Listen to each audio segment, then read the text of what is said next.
Коопсуздук кеңешинин отуруму башталар менен сөз алган мамлекет башчысы санарипти өнүктүрүү учур талап экенин баса белгиледи. Санариптик технологиялар мамлекеттик башкарууну, элге кызмат кылууну жакшыртып, бизнести оптималдуу жүргүзүүгө жана экономиканын өсүшүнө өбөлгө болот. Республиканы санариптик трансформациялоо өлкөнү өнүктүрүүнүн улуттук стратегиясына киргизилген. Учурда Кыргызстан санариптик өнүгүүнүн экинчи баскычында турат. Бул жаатта дүйнөлүк агымдан кем калбаш үчүн кыска убакыт аралыгында 4-чү баскычка чыгуу зарыл. Президенттин айтымында учурда бул тармакка тоскоол болгон көйгөйлөр бар. Алар маалыматтык технологияларды киргизүүдө каржылоонун начардыгы, санариптештирүү боюнча бирдиктүү стратегиялык документтин жоктугу жана эң кейиштүүсү бул иштин алдыга жүрүп кетишине мамлекеттик мекемелер өздөрү кызыктар болбой жатканы дейт мамлекет башчысы. Акыркы 7 жыл ичинде мамлекеттик органдардын маалыматташтырууга $50 миллион ашык каражат жумшалган. Эгерде сомго которсок, бул 3,5 миллиард сомго жакын каражат жумшалган. Ага карабастан жарандарыбыз жана ишкерлерибиз сапаттуу санариптик кызматтарды ала албай келет. Мамлекеттик органдар эскирген жабдууларды жана эски системалар сатып алууга каражаттарды коротуп жатат. Булардын баары моралдык жактан эскирип, мезгилдин талаптарына жооп бербейт. Ушул фактлардын баары өлкөнү санариптештирүү боюнча мамлекет жасап жаткан чараларга терс таасирин тийгизүүдө. Мунун айынан маалыматтык технологияларды киргизүүдөгү натыйжа жок эсе болуп жатат. Мамлекет башчысы тиешелүү мекемелерге белгиленген маселелерди тез арада чечүүнү тапшырды. Мындан тышкары президенттин буйругу менен 2019-2023 жылдарда өлкөнү санариптик трансформациялоо концепциясы иштелип чыккан. Ал документ коррупцияны жоюп, ар бир жаран үчүн ачык коом түзүүгө багытталган. Мында бардык мамлекеттик органдар өз ишинде адамдык факторду азайтып, санариптик технологияларды кеңири колдонууга өтүүлөрү зарыл. Документти иштеп чыккан атайын эксперттик топ бир нече максаттуу багыттарды белгилеген. Алардын негизгилеринин бири санариптик трансформация аркылуу экономикалык секирик жасоо мүмкүнчүлүгүнө жетүү. Санариптик трансформация бул экономикалык өсүштү жана эмгек өндүрүмдүүлүгүн тездетүү, жашоо сапатын жана инвестициялык климатты жакшыртуу максатында санариптик технологияларды, күчтүү институттарды, ченемдик укуктук базаны, көндүмдөрдү жана өнөктөштүктү пайдалануу аркылуу реалдуу убакытты режиминде маалымат алмашуунун негизинде экономикалык өнүгүүнүн жаңы формасы, жаңы жол картасы. Дүйнөдө санариптик трансформациялоо боюнча стратегиялык программалар кабыл алынып, азыркы убакытта ишке ашырууда. Бул картада көрсөтүлгөндөй, өнүккөн өлкөлөр акыркы 5 жылдык мөөнөттүн ичинде санарипт стратегиялык программаларын ишке ашырууда. Анын ичинде Россия Федерациясы 2017 жылы санарип экономика стратегиясын кабыл алган. Казакстан Республикасы 2017 жылы санарип Казакстан программасын бекиткен. Эстония Республикасы 2014 жылы санарип стратегиясын кабыл алган.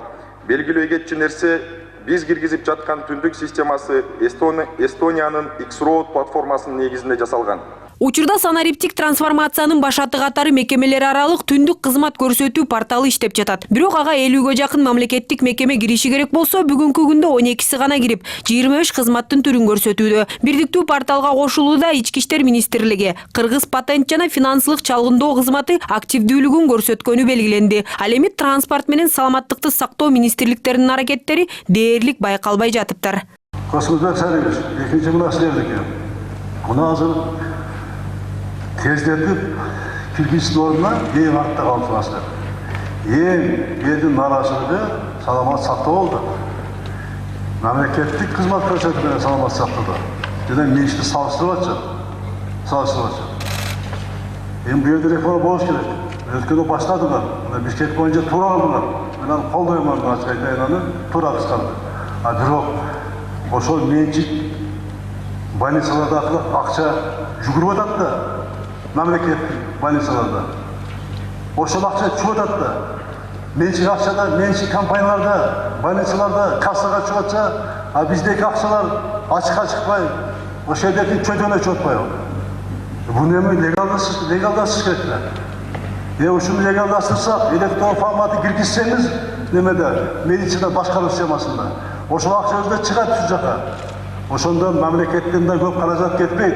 Ошондой эле мамлекет башчысы кечээ жакында орун басары $50 000 пара алып кармалган транспорт министрин катуу зекиди. Мамлекет башчысы бул кылмышка тиешелүү адамдардын баарын жоопко тартуу керегин айтты. Бекітілген план артта қалып жатқан екі министрлікті белгілеп кетейін. Бұл транспорт министрлігі жана саламаттық сақтау министрлігі. Емне тосқол қылып сіздерге. Ушуну ишке киришке. Бирлендесе кайдыгерлик. Каражат бар. Айдиштер бар. Колдош деген шарт бар баргында тең. Бир гана силердин кайдыгерлигине мына кирип атат. Мына эми кайдеп деген $500,000 пара алат деген, мына дүйнөгө шеременде болдук. Өкмөт мүчөлөрү, премьер-министр, туруңуз неме Халилов. Мен болгондо убакытта арыз жазып туртурмакмын мен. Ушу тергөө бүтчөтү кетип турайын деп. Кетип турайын мен ушу тергөө бүтчөтү мен четтеп турайын деп арыз жазбайсыңарбы? Жок дегенде. Урматтуу премьер-министр. Талкуу болуп атат. $500,000, мына мен кыдырып жүргөндө, айлыкча губернаторлук дегенде кыдырып жүргөндө, премьер кыдырып кийин айлыкча кандидат болуп жүргөндө, ушул жерде мүмкүнчүлүгү чектеген балдардын апалары, инвалид балдын апалары, баласын карап иштей албай, ушу бизге бир айлык төлөп берип коелучу деп мына ушуну суранышты кече мына чечти, ушу маселеге чечилди. Премьер кол койду өткөндө, ушул болбогон ошол акчага сүйүнүп атышат, сүйүнүп биз ушул балабызды багып атып, ушу мамлекет бизди карай баштады, айлык төлөй баштады деп. $500,000 деген эмне деген нерсе бул? Баарын жоопко тартыш керек бул боюнча. Баарын тең. Убактылуу четтеп тургула министрде, урматтуу премьер-министр. Отурат алып келип, кооз кеңеште отурат бул жерде. Эмне деген шеремендешилик? Ушундай эле катуу сынга ишинде эч кандай жылыш көрсөтпөй жаткан Улуттук энерго холдингдин төрагасы Азамат Абдыкадыров да кабылды. Кыргызстан эл аралык Doing Business рейтингинде 77-орундан 70-ке чыгып, жакшы көрсөткүчкө ээ болгон. Бирок коомчулукту электр энергиясы менен камсыз кылуу көрсөткүчүндө өлкө 3 жылдан бери бир ордунан жылбай келет экен. Ошондой эле чек ара кызматынын төрагасы Уларбек Шаршеев да президенттен катуу сын укту. Ага кечээ жакында кошуна өлкөнүн жараны 5 жаштагы кызы менен чек арадан өтө албай 3 күн ары бери жүрүп калганы себеп болду. Дал ушундай көрсөткүчтөр электрондук кызматташуунун жоктугунун кесепети экени белгиленди. 23 мамлекеттик орган 168 справканы сурайт. Ал справканы бербесе, эч кандай иш жүрбөйт, эч нерсе кыла албайт, кызмат ала албайт, эч нерсе кыла албайт.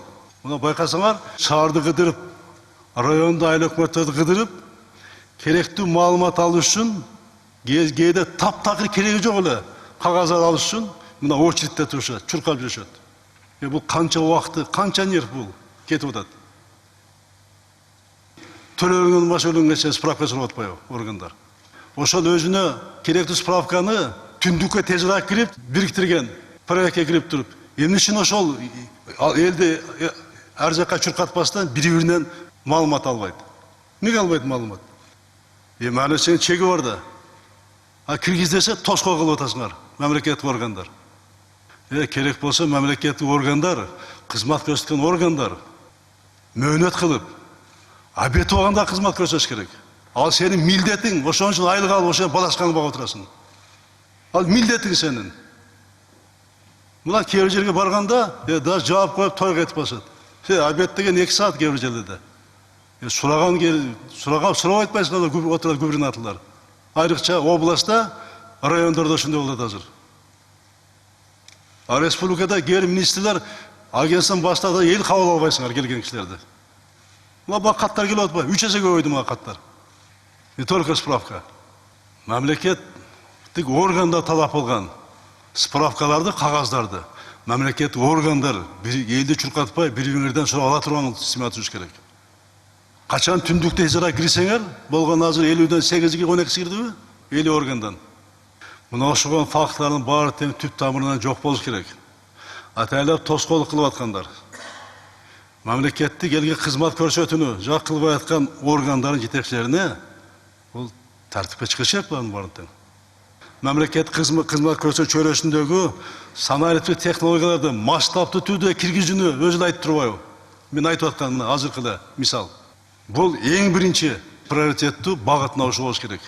Мамлекет башчынын айтымында жигердүү аракеттердин негизинде алдыңкы 5 жылда өлкө санариптик экономика боюнча аймакта лидер болуу мүмкүнчүлүгү бар. Кабыл алынган концепцияда тарыхый бурулуштардын бири экени белгиленди. Бул документти ар бир жетекчи, өзгөчө өкмөттүн аймактагы өкүлдөрү алгач өздөрү окуп, түшүнүп, андан соң аким жана башка жетекчилерге түшүндүрүп берүү талабы коюлду. Мындан соң гана ал концепцияны жалпы коомчулукка жайылтуу керек дейт мамлекет башчысы. Анында дал ушул санариптик трансформация жаатында иштеп жаткан кадрлардын маянасын көбөйтүү зарылчылыгы айтылды. Ошондой эле бул боюнча коопсуздук кеңешинин отуруму ар бир 3 айда өтө турганы белгилүү болду.